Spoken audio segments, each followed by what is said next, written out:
Hello students, मैं Mithilesh Gupta, associate professor political science. आज के इस लेक्चर में हम मूल अधिकारों का अर्थ, आवश्यकता और महत्व का अध्ययन करेंगे। मूल अधिकार, तो यहाँ सबसे पहले देखना है अधिकार क्या हैं। अधिकार व्यक्तित्व विकास की आवश्यक परिस्थितियाँ होती हैं जिनके बगैर किसी व्यक्ति के व्यक्तित्व का विकास संभव नहीं होता है। तो इस प्रकार मूल अधिकार नागरिकों के वे राजनीतिक और नागरिक स्वतंत्रताएं हैं जिन्हें राज्य संविधान में उल्लेखित करता है, जो संविधान के अभिन्न अंग होते हैं जिनकी रक्षा न्यायालय द्वारा की जाती है। यहाँ हम देखें तो व्यक्ति और राज्य के आपसी संबंधों की समस्या बहुत प्राचीन रही है। अब वर्तमान समय में देखते हैं इस समस्या ने और अधिक महत्व प्राप्त कर लिया है। यदि एक ओर शांति और व्यवस्था बनाए रखने के लिए नागरिकों के जीवन पर राज्य का नियंत्रण आवश्यक है, तो दूसरी ओर राज्य की शक्ति पर भी सीमाएं लगाना आवश्यक है, जिससे राज्य से व्यक्ति की स्वतंत्रता की, उसके अधिकारों की रक्षा की जा सके। और मूल अधिकार जो है व्यक्ति की स्वतंत्रता और अधिकारों के हित में राज्य की शक्ति पर प्रतिबंध लगाते हैं। यहाँ हम देखते हैं कि जो मूल अधिकारों का प्रारंभ जो है, अधिकारों का प्रारंभ फ्रांस की राज्य क्रांति से होता है। फ्रांस की राज्य क्रांति ने जो थी वो स्वतंत्रता, समानता और भ्रातृत्व के आदर्शों पर आधारित थी। और पहली बार 1789 में फ्रांस के संविधान में मानवीय अधिकारों की घोषणा को शामिल कर नागरिकों के कुछ अधिकारों को संवैधानिक रूप दिया गया।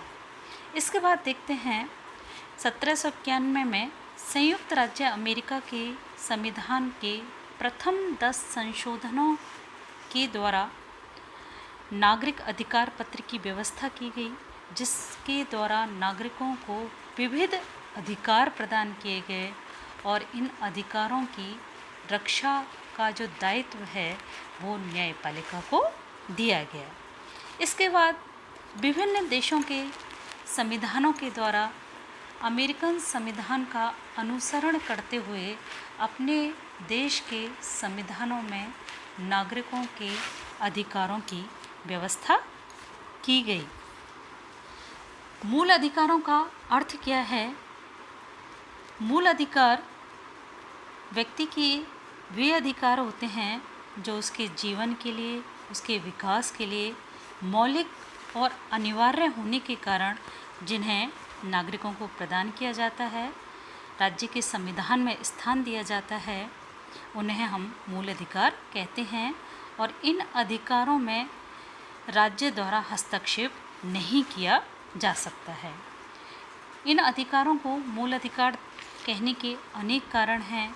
पहला ये है कि ये अधिकार क्या हैं? व्यक्ति के भौतिक, नैतिक, मानसिक विकास के लिए अनिवार्य होते हैं और इनके अभाव में व्यक्ति के व्यक्तित्व का विकास नहीं हो पाता। इसलिए प्रजातंत्रीय राज्यों में सभी में बगैर किसी भेदभाव के ये सभी नागरिकों को प्रदान किए जाते हैं।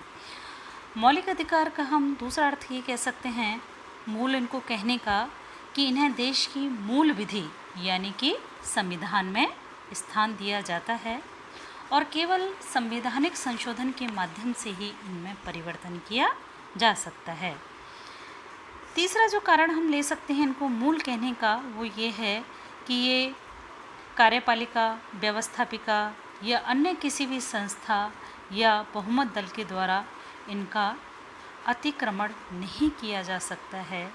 और चतुर्थ जो कारण हम ले सकते हैं वो ये है कि मौलिक जो अधिकार हैं वो न्याय योग्य होते हैं और न्यायपालिका इन अधिकारों की रक्षा करती है। अब यहाँ हम आगे बताएंगे कि मूल अधिकारों की आवश्यकता क्यों है, इसका महत्व क्या है। पहली आवश्यकता और महत्व के रूप में हम ये देख सकते हैं कि मूल अधिकार जो हैं वो प्रजातंत्रीय शासन में आवश्यक होते हैं। मूल अधिकार प्रजातंत्र के आधार स्तंभ होते हैं। ये उन परिस्थितियों का निर्माण करते हैं जिनके आधार पर बहुमत की इच्छा निर्मित और क्रियान्वित होती है।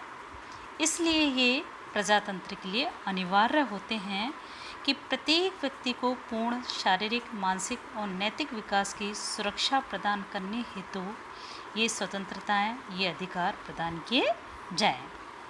दूसरी इनकी आवश्यकता और महत्व जो हम ले सकते हैं वो है कि मूल अधिकार एक देश के राजनीतिक जीवन में एक दल विशेष की तानाशाही स्थापित करने से रोकते हैं। दल विशेष की तानाशाही से सभी की रक्षा करते हैं।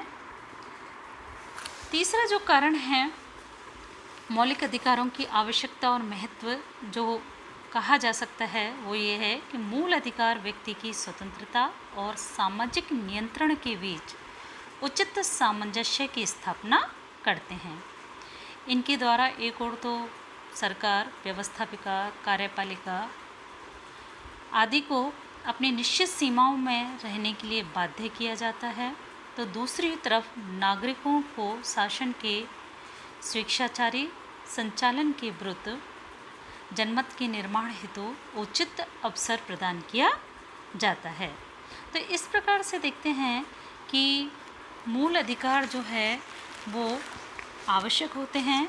भारतीय संविधान में इन्हीं भावनाओं को ध्यान में रखते हुए मूल संविधान के द्वारा 7 मौलिक अधिकार प्रदान किए गए। अंतर्राष्ट्रीय स्तर पर भी अगर हम देखें तो संयुक्त राष्ट्र संघ द्वारा भी 10 दिसंबर 1948 को मानवीय अधिकारों की सार्वलौकिक घोषणा के नाम से अंतर्राष्ट्रीय अधिकार पत्र को स्वीकार किया गया और इसके माध्यम से विश्व के नागरिकों के विविध अधिकारों को मान्यता प्रदान की गई।